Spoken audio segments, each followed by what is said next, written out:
Good morning, everybody. It's Jeff Goldberg for the Sales Pro Network. It is Friday, September 16th. It's a gorgeous day here in the East Coast of the United States.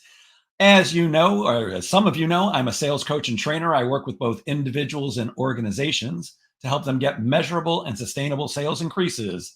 And I founded the Sales Pro Network as a place where salespeople can come and hang out, network with each other, ask questions, get help.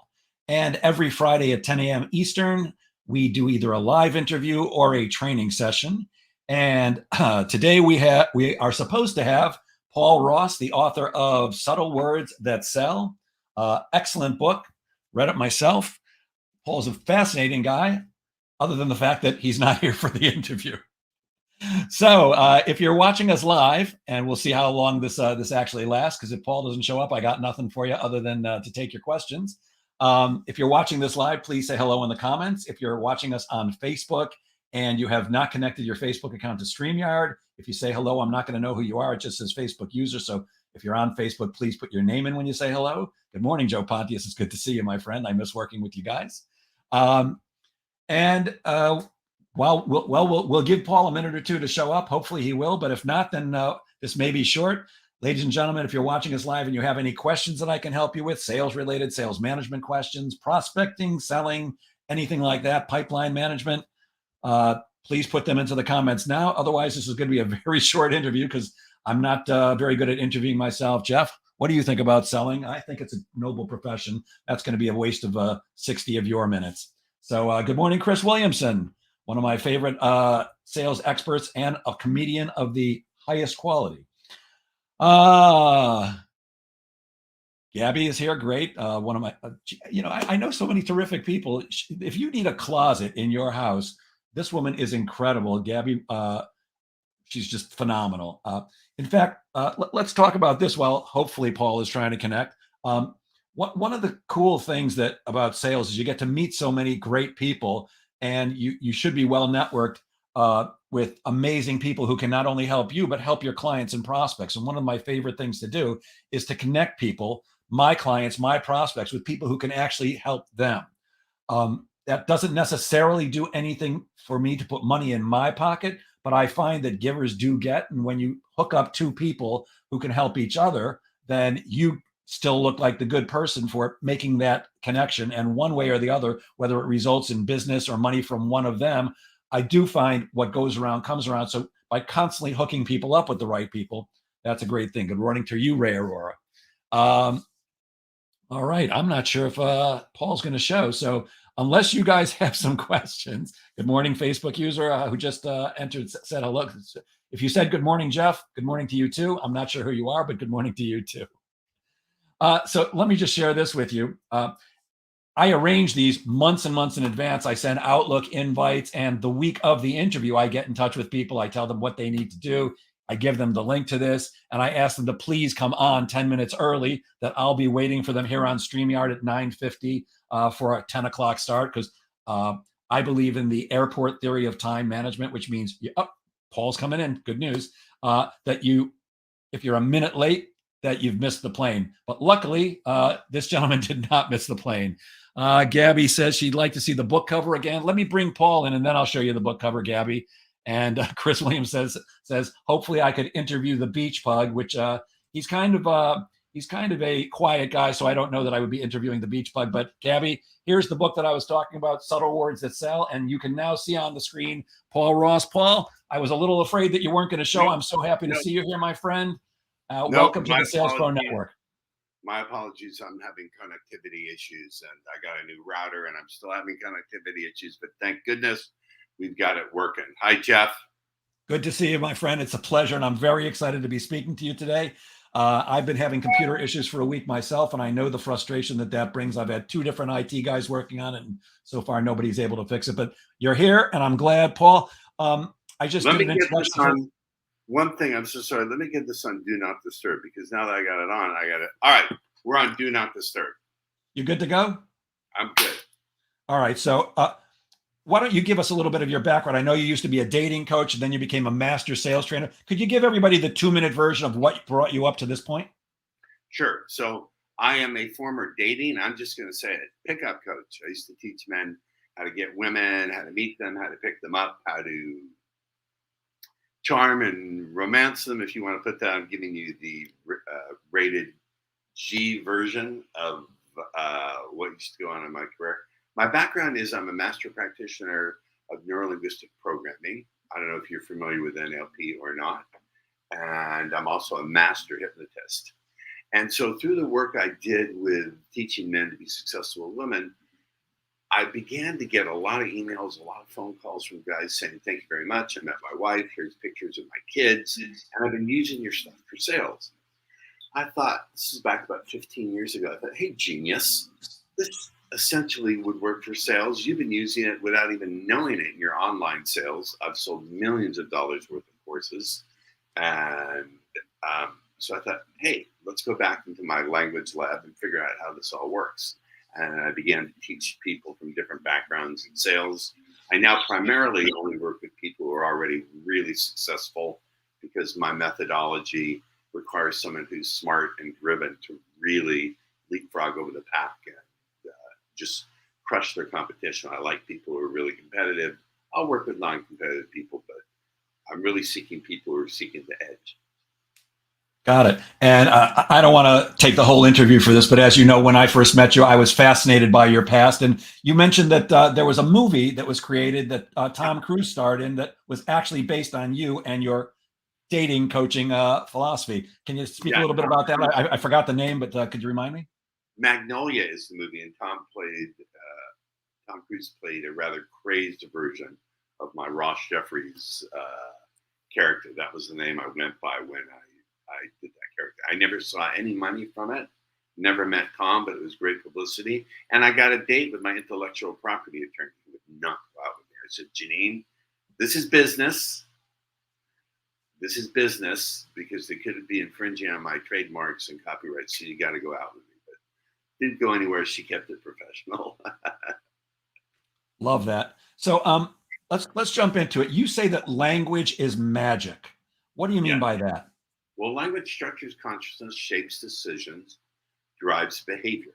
Let's talk about that for a minute. Even subtle words, the name of my book is Subtle Words Itself. Thank you very much for letting me plug. La, la, la, la, la. What's the difference between saying to a prospect, please ask your questions and please share your questions? So if I said to a prospect, before we explore this XYZ together, I just want to invite you to please share the questions that naturally arise when a great decision is going to be made. What's the difference between ask and share? Ask is something I do to you, or ask is I'm asking for something from you. Share is an activity we do together as people who already have some degree of relationship. So words make a difference. Words are powerful. Yeah, and that goes with my feeling that sales is mostly psychology. And I'm with you. I believe I can't tell you how many times I've said that word choices absolutely matter, and one single word can be the difference between closing a sale and not closing a sale. Absolutely, absolutely. So in networking, which I do a decent amount of, and I get a fair amount of business from networking.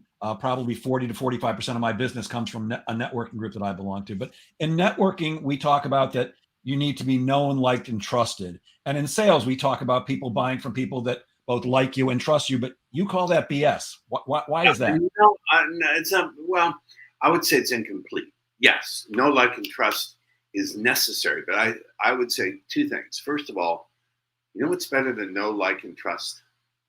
This is going to be very controversial. Compliance. Ultimately, we want people to know, like, and trust us so they will comply with us. Whether that compliance means allowing us to lead them from the beginning, middle, and end of the sales process to actually signing on the dotted line. What we're looking for is compliance. That's controversial, real controversial. But the second thing is, yes, know, like, and trust is important. But nowadays, you have to get the prospect to trust themselves. Prospects don't trust that they can make a good decision. You have to get them to trust their own ability to make a good decision. Now, Jeff, they don't trust their own ability for a couple of reasons, and for good reasons. First and foremost, this thing. This thing is a source of constant distraction. It's reduced our attention span to that of a goldfish. And so your prospects are under constant distraction. They're overstimulated. We've got Facebook Instant Messenger, we've got TikTok, Telegram, Instagram, YouTube. I remember when YouTube, the ads were 2 minutes long. Now you can click off in 5 seconds. So they're overstimulated. They have too many options.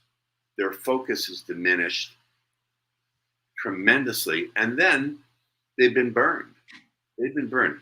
You remember the real estate crash of 2008, which, by the way, I believe we're headed for another one with interest rates going up and mortgage rates becoming so high. People have to make a choice. Do they pay their mortgage or do they buy groceries?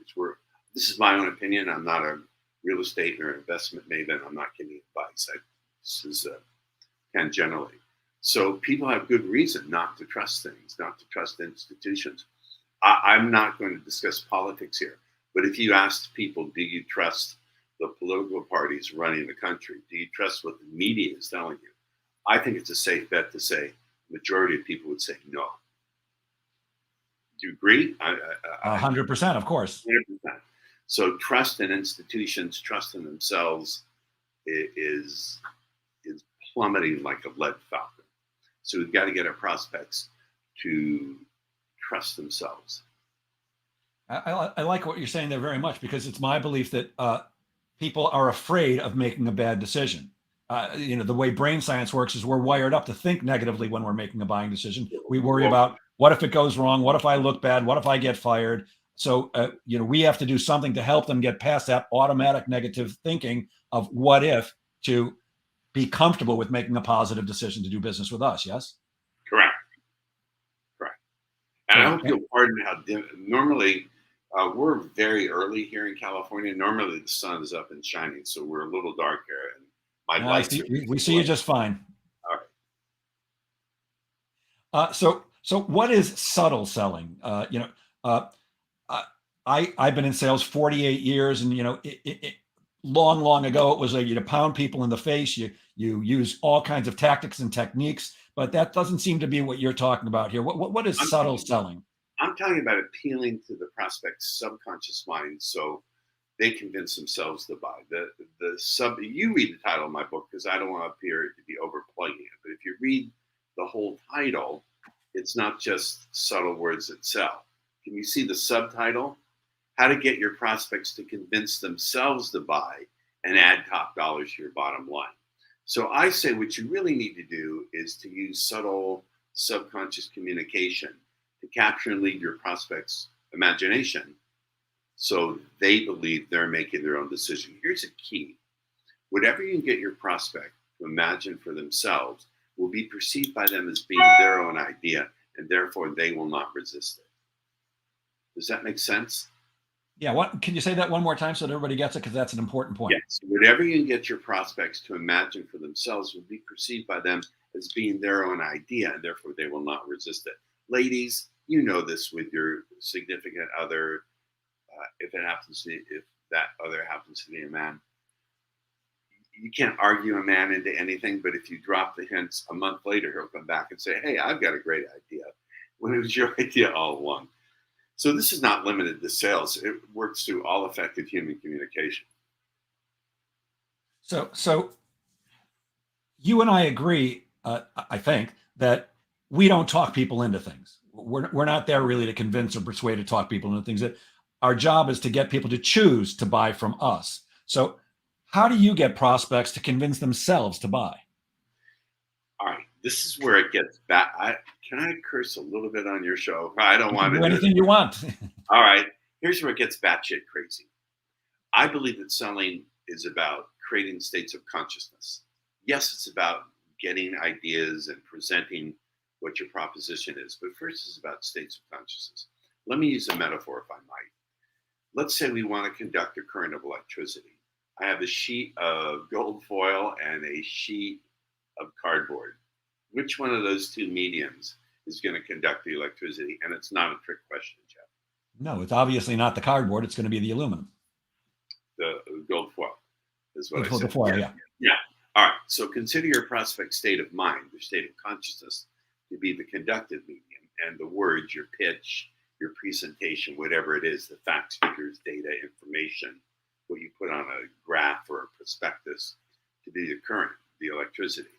Do you want them in those cardboard states of not trusting themselves, of being distracted, unable to focus, cynicism, feeling bad about themselves, whatever it is? Do you want them in those states?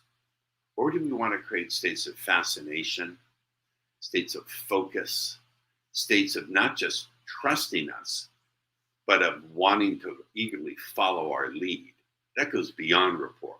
Rapport is only, side note to a side note, rapport is only important if it creates responsiveness. If it's not creating responsiveness, it's useless.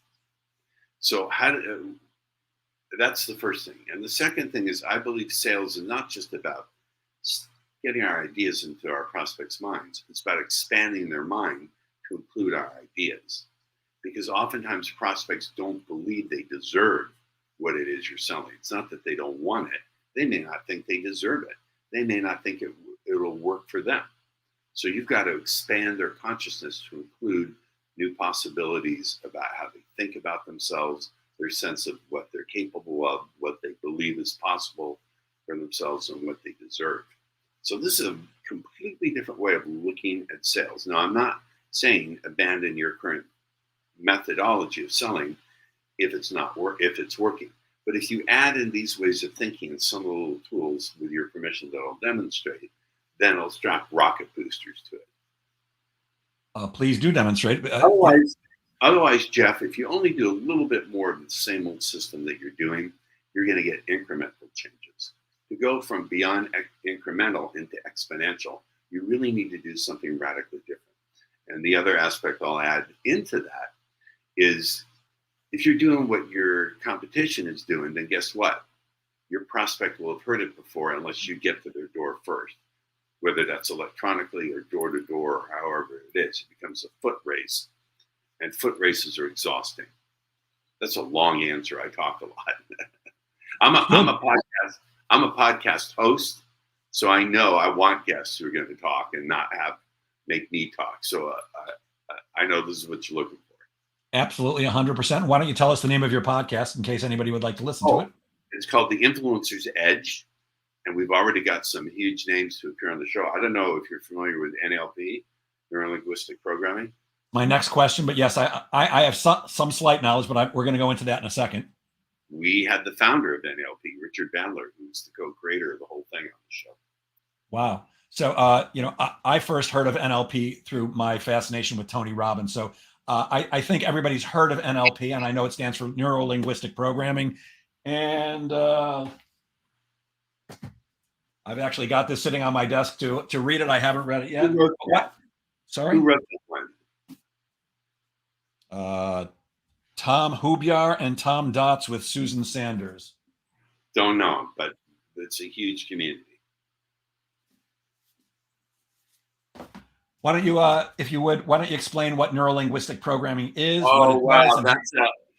There's an old joke. I can tell this joke because I'm Jewish. If you ask two rabbis a question, you get 50 opinions. What is NLP? In my opinion, it's, first of all, a way of looking at how beliefs and language structure our thinking and our behavior.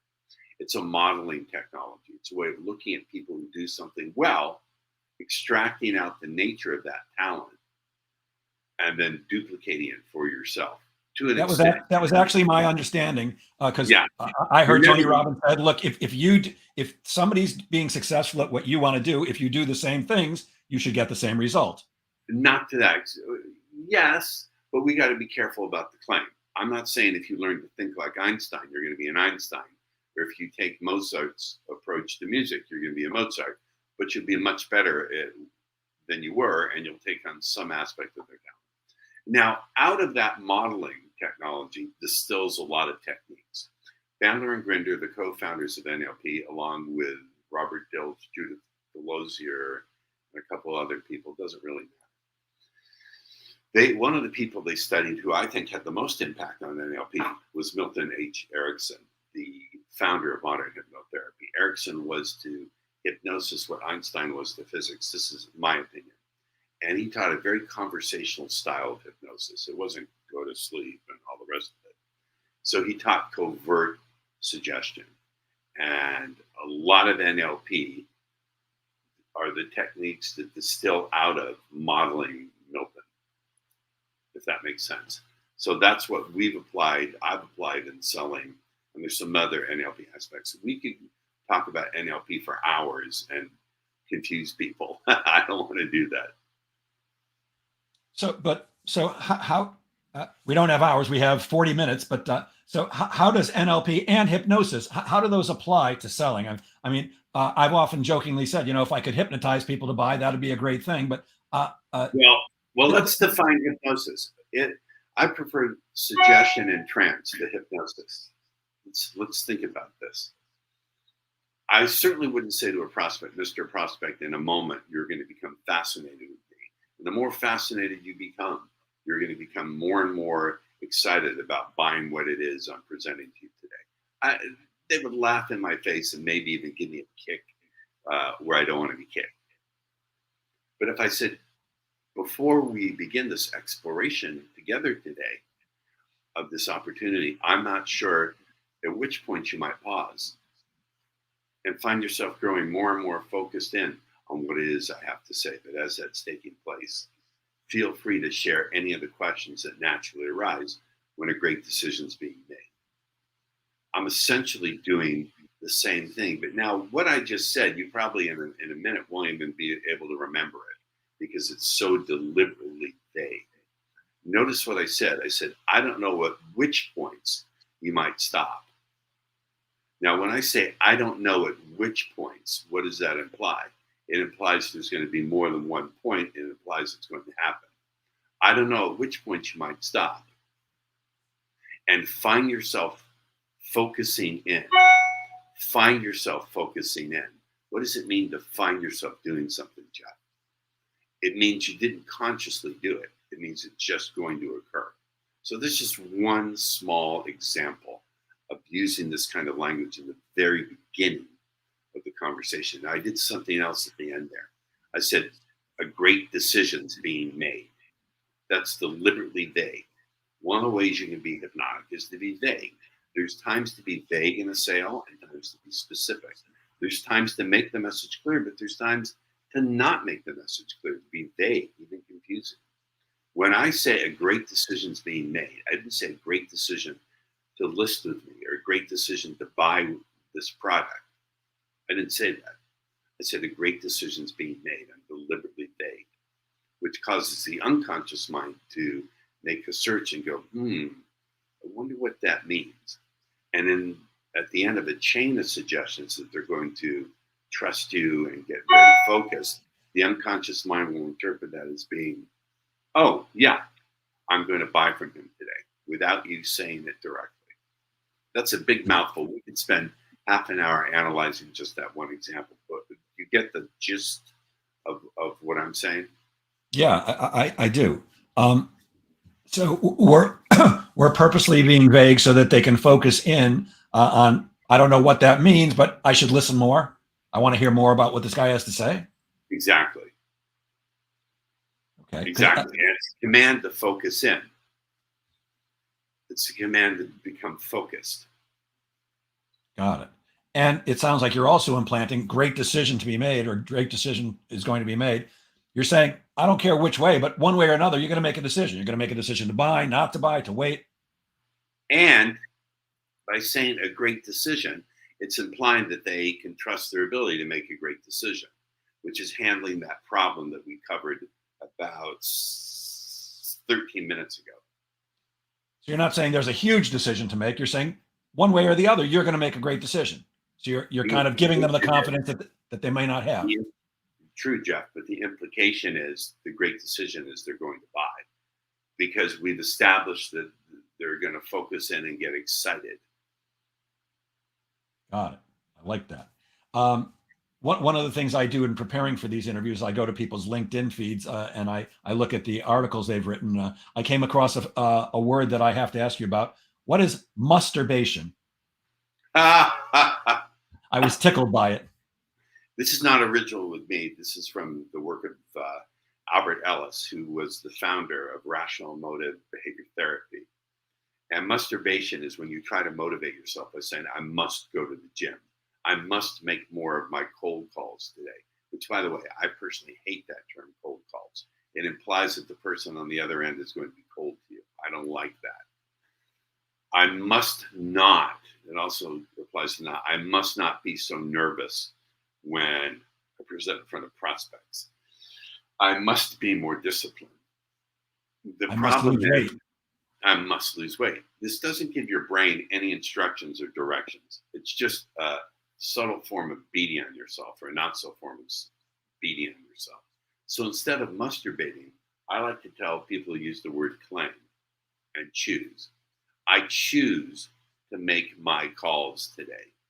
I joyously choose to happily make my calls today. So instead of masturbating, use words like choose,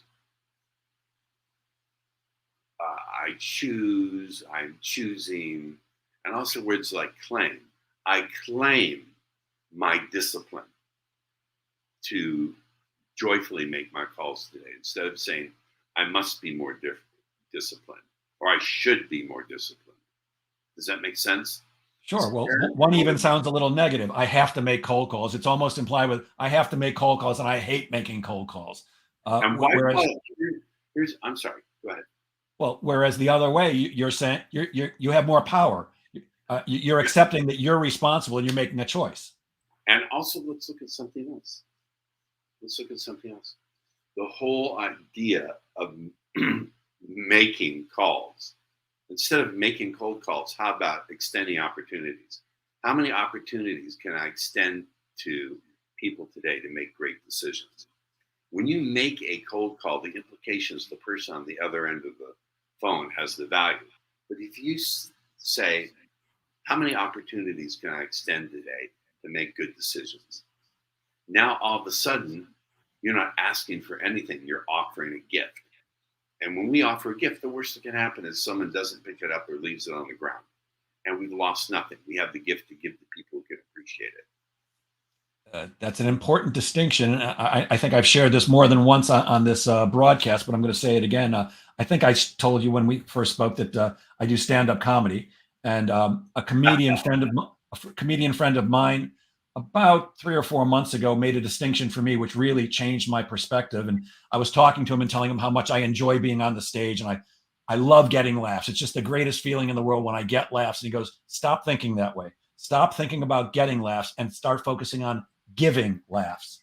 And I was actually driving in my car later today and had to pull over because it suddenly lit up in my brain. I went, giving laughs instead of getting laughs. It's so much more generous. And now when I'm on the stage, don't get me wrong, I still love hearing people laugh, but it's like I've given you the gift of laughter. It's a better relationship with the audience. I think that's a great distinction. Whoever gave you that distinction extended to you a really great gift. By the way, I happen to be a failed comedy writer, a failed stand-up comic. So it's a one of the toughest jobs in the world. So you pull that one off, Jeff. I salute you. And it's not an easy thing at all to do. A great comic makes it look easy. Yeah, it's not for the faint of heart, that's for sure. And there's a gentleman on right now. His name is Chris Williamson, just a pro. I love watching him every time. He just gets up there and it's effortless and just so flippin' funny. We could talk about that for hours, and I don't want to bore the audience. There's something else you said. I love phrases. You say the dough is in the nose. So what does that mean? How does one crush objections? And also, what is the neutral state? I'm fascinated by some of the word choices you use. So yeah, dough in the nose. How do you crush objections, and what's the neutral state? Yeah. So this whole thing of crushing objections is a hypnotic technique that Milton Erickson used a lot called the pattern interrupt. You see, our prospects and all human beings, and indeed all humans, think, feel, act, believe from fixed patterns. And when you break those patterns, they become very suggestible. I first learned this when I was a young man trying to get a date, and I began to apply my own stuff. I would hear over and over, "I have a boyfriend." And suddenly the light went on in my mind. I said, let's come up with a pattern.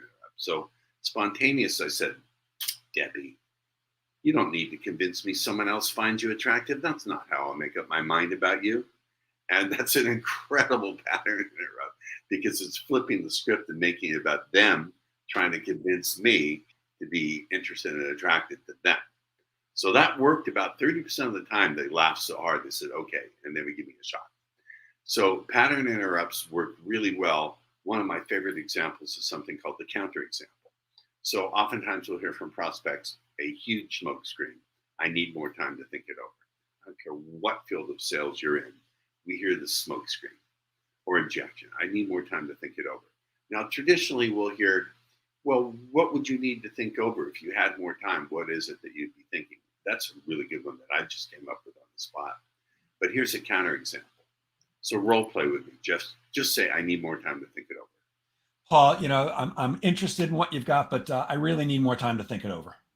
Jeff, I understand. Can I ask you a question? Sure, be my guest. Have you ever taken a long time to think something over and it still turned out to be a horrible decision?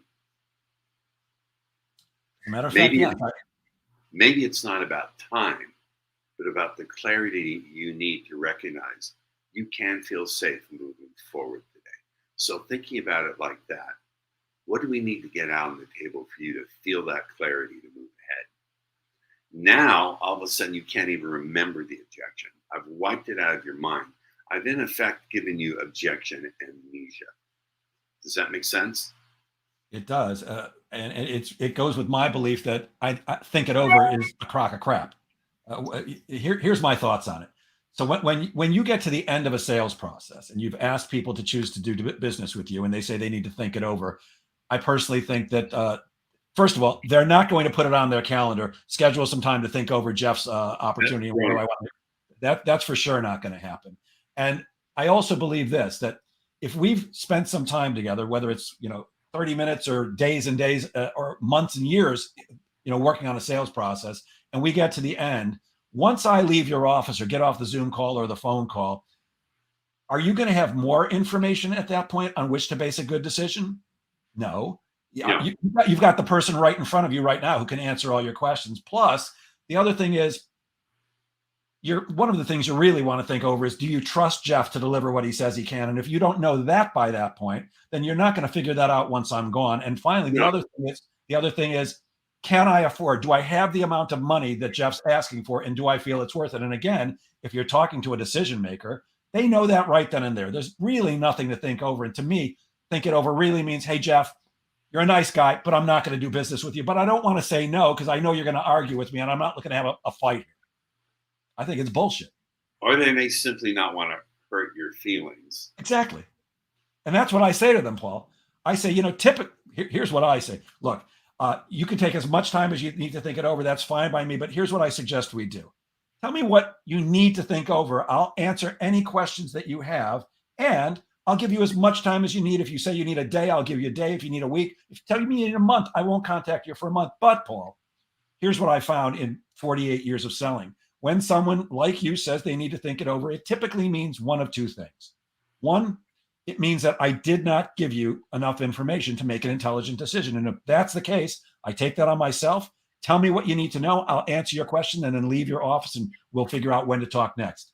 That's about the 3% probability though, Paul. The 97% probability is you've actually decided you don't want to do business with me, but you don't want to hurt my feelings. And I want you to know this. If that's the case, you will not be hurting my feelings. In fact, I'd appreciate it if you would tell me right now, because here's what I'm going to do. I'm going to shake your hand. I'm going to say it was great meeting you and let you know if you ever want to change your mind and do business with me, I'd welcome that call. And then I'm going to leave skid marks in their driveway getting out of there because I got no time to waste. So I think we're talking something similar. Yeah, mine is I'm lazier. I want to break state, and I can see how they can be combined. I can see how they combine. But what were your other questions? I'm so sorry.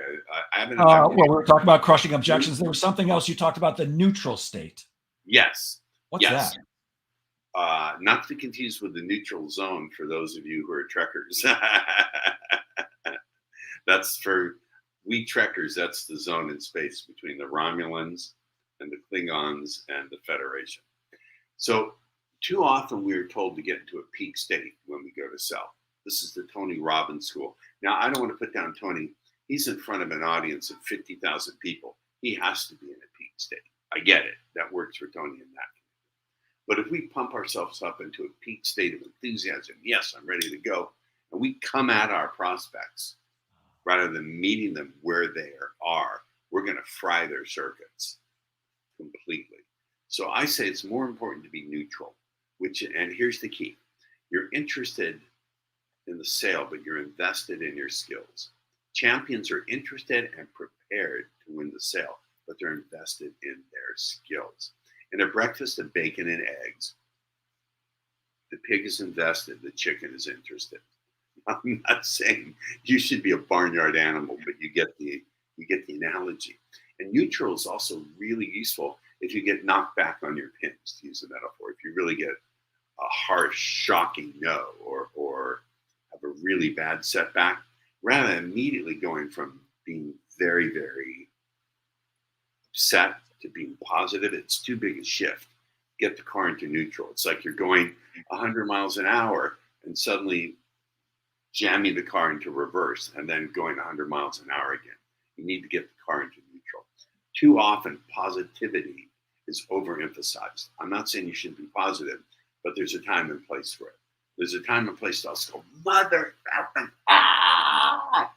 and then get to neutral before you ram forward into positive. So that's what I meant by that. I think positivity, and again, I'm so contrarian here. I'm saying sometimes rapport isn't necessary. I'm saying don't make the message clear.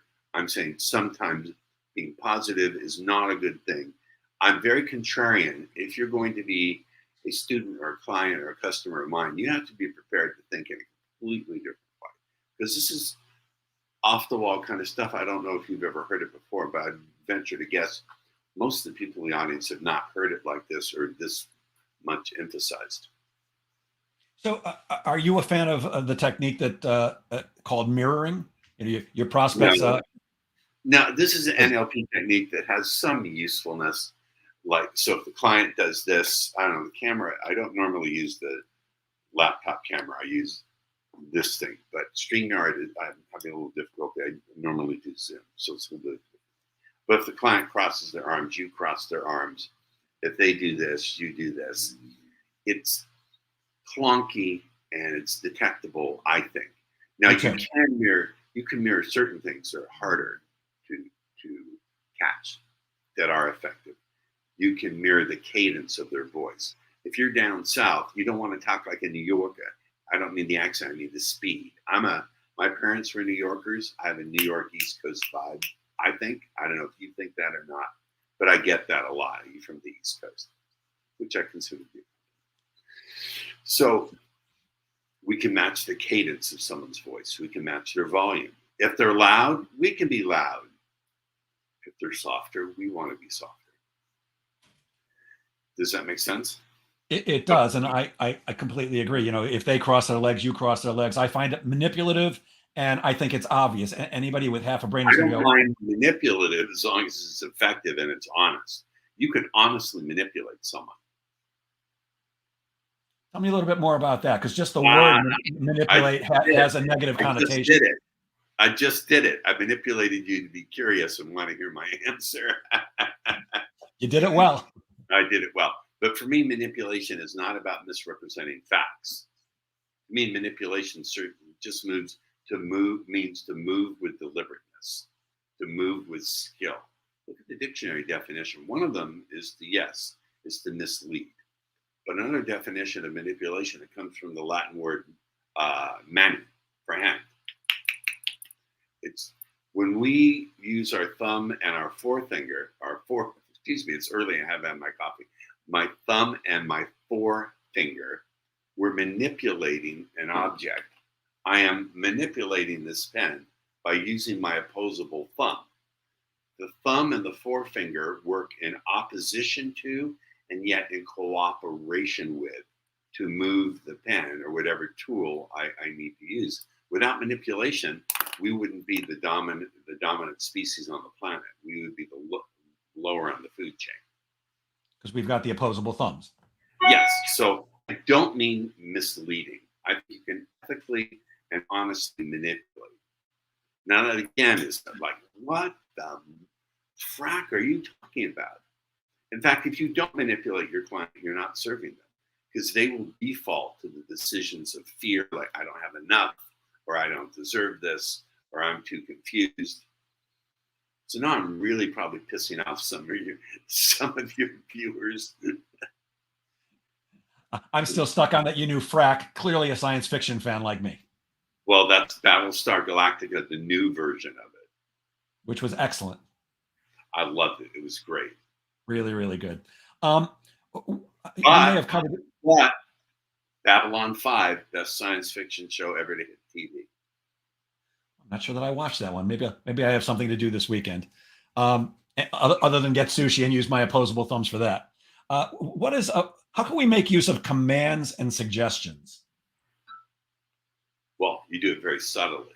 So if I wanted you to be focused on what I say, again, I wouldn't say, Jeff, in a moment, I'm going to give you suggestions that will allow you to become utterly focused on what it is I have to say. You will not be distracted by that outside noise. Nothing will disturb you. All that will matter is the sound of my voice. 1, 2, 3.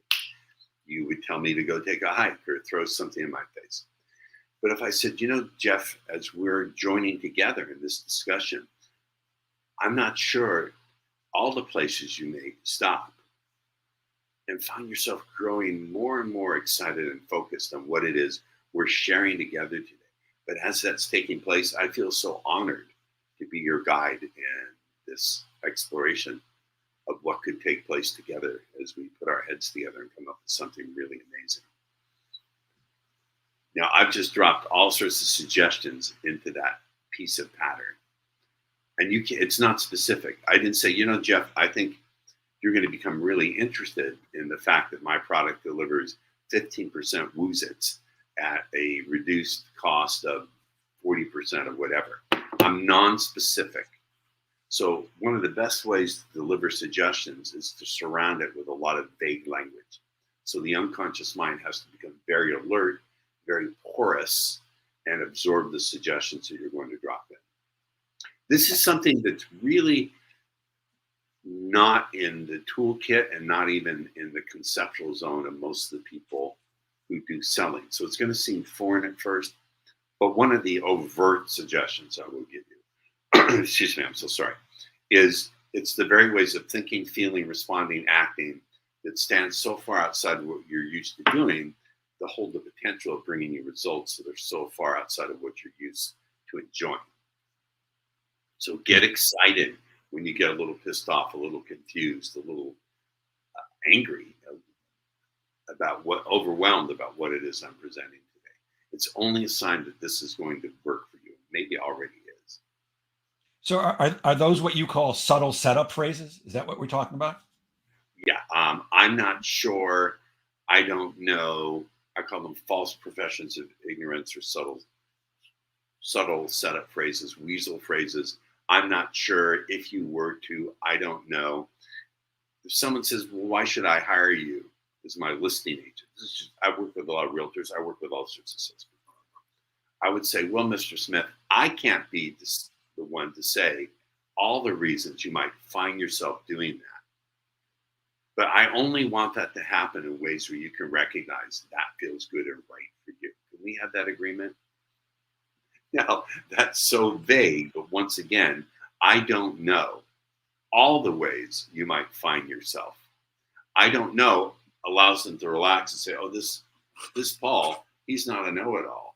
Okay, I'm going to listen to what it is he has to say. I don't know. I'm not sure. I can't tell. And once again, this is counterintuitive. We're told to be authorities, to present with confidence that we always know what's going on.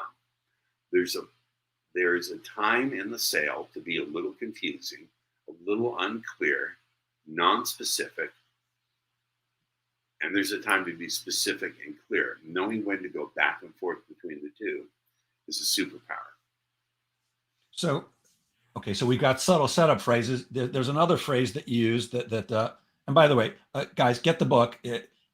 Some of these concepts sound like they might be confusing, but Paul explains them in the book incredibly clearly. You do a really great job of making what could be confusing or difficult concepts very, very clear. And another phrase that you use. I will give myself credit and fun because I am an ex-comedy writer. Not a good one, but in the book, I sort of flashed some good comedy writing skills. So I give myself that. Perfect. So you also use the term trance phrases, and I was fascinated by that one because to me, when I saw trance phrases, I started thinking that sounds like something you'd see in a Las Vegas, show. So, Yeah. what are trance phrases, and how do those apply to sales? All right. So find yourself, discover yourself. Mr. Smith, as we sit here today talking and listening one to the other, I'm not sure in which ways you might find yourself growing more and more excited about what it is we're sharing. What does it mean to find yourself doing something, Jeff? Did you ever just find yourself reaching for the refrigerator handle or of the door, or did you ever just find yourself with your head already in the refrigerator and not even consciously knowing what you were looking for? Yes, way too often. Way too often. Did you ever just find yourself falling in love? Almost every day, but yes. And did you ever find yourself falling out of love and thinking, what the frack was I thinking? Why didn't I listen to my friends? Oh, yes. Every single one of them who told me before I got married, you're making a big mistake. I've definitely been in that one. All right. So it's a natural human process to find ourselves, to discover ourselves doing something. It implies that it's not conscious. It's not going to happen consciously. It's not going to happen with any conscious effort. And therefore, it can't be resisted. So that's an example of the trance phrase. The trance phrase is you're going to go into trance, listen to and obey me, become very focused, believe what I say, and trust yourself to make a decision right prior to signing the check now.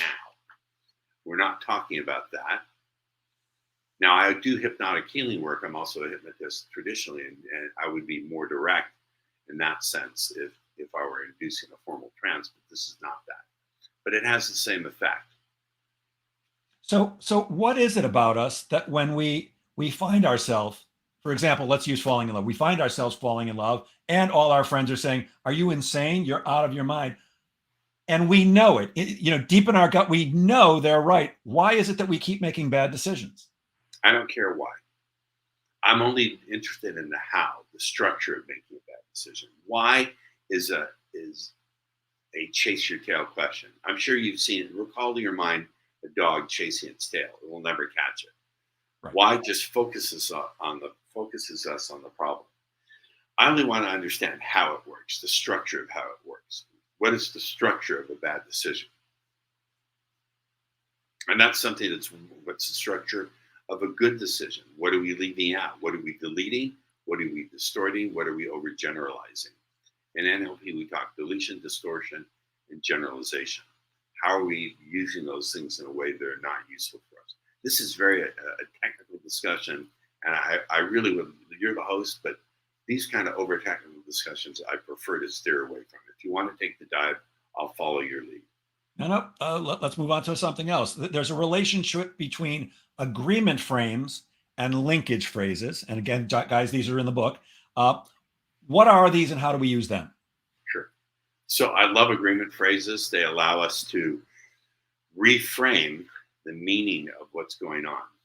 So if someone says, I need more time to think it over, I could use an agreement phrase. I could say, I agree making a great decision today is really important. And that means that the more we just relax and talk about what's really on your mind, the more that can take place in a way that feels good, right, and natural. So thinking about it like that, what is it that we really need to discuss? You hear it?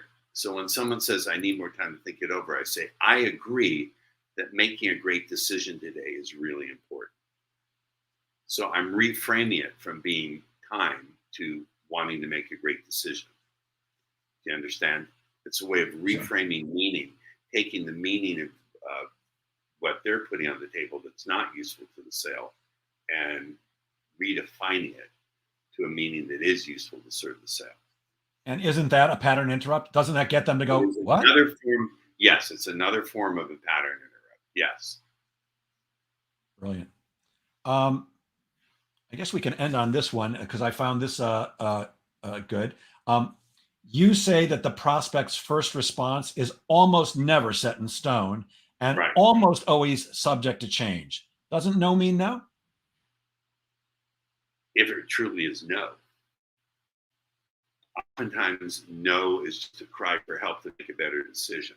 At least that's the, well, let's back up and talk about context. In the context of dating or trying to get intimate, no means no. I'm not talking about that. I'm talking about it. So everything has to be discussed in context. In the context of a sale, oftentimes a no is not really a hard no. It really means I'm not sure, or can you help me see it in a different light? Does that make sense? And if it really does, my frame when it comes to sales is it's always on. And even if it's not on, the worst that can happen is they slam the door in my face, and so what?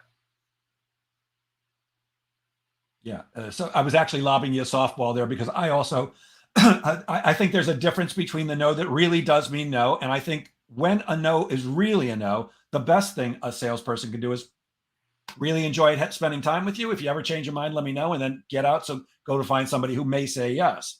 But quite often the no to me is, I just need some more information to help me make a positive decision. And I don't know how to express that to you. So instead, I'm just going to say no. And that's the sale that is worth pursuing. I agree. I told you I was going to end on that one, but I've got one more for you since you're an expert in hypnosis and NLP and a master sales trainer. How about prospecting? People struggle with prospecting. My belief is I don't care how good you are at sales, unless you're speaking with enough prospects, you can't close enough business.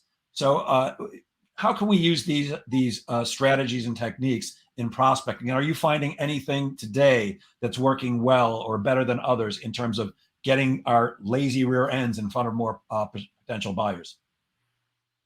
I don't like the idea of, I'd like to reframe the idea of potential. Yes, they're potential buyers. I get it. But they're also people who were extending the opportunity. How many people can I extend opportunities today in a way where the more I do it, the more devoted I feel to doing it? How can I extend? What are the ways where I can enjoy extending more opportunities to people to make the decisions that better their lives? Now we're putting ourselves in the position of service when we do the prospecting. People say selling is about service. Why wait till the selling starts? Let's be of service as we do the prospecting. What if you could view prospecting as being in service to people in a joyful way? How can I joyfully extend opportunities to people today to make good decisions? Put in that adverb. Yeah. So, but for most of us, it becomes more challenging and more challenging to keep that kind of mindset when we're being rejected constantly. I mean, we've talked about cold calling. Rejection. I never get rejected. I only discovered people who are not ready to receive my gift. So it's really Same with dating. It's the same with dating. I never get rejected. I only discover women who don't have good taste.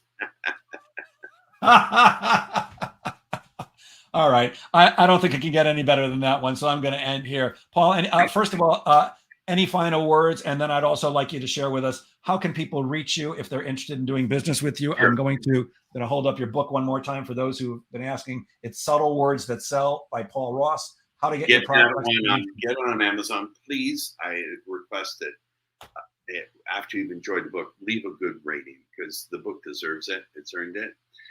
The other way to get in touch with me is I'm just going to do two things. Here's my email address. It's Speaker Paul Ross.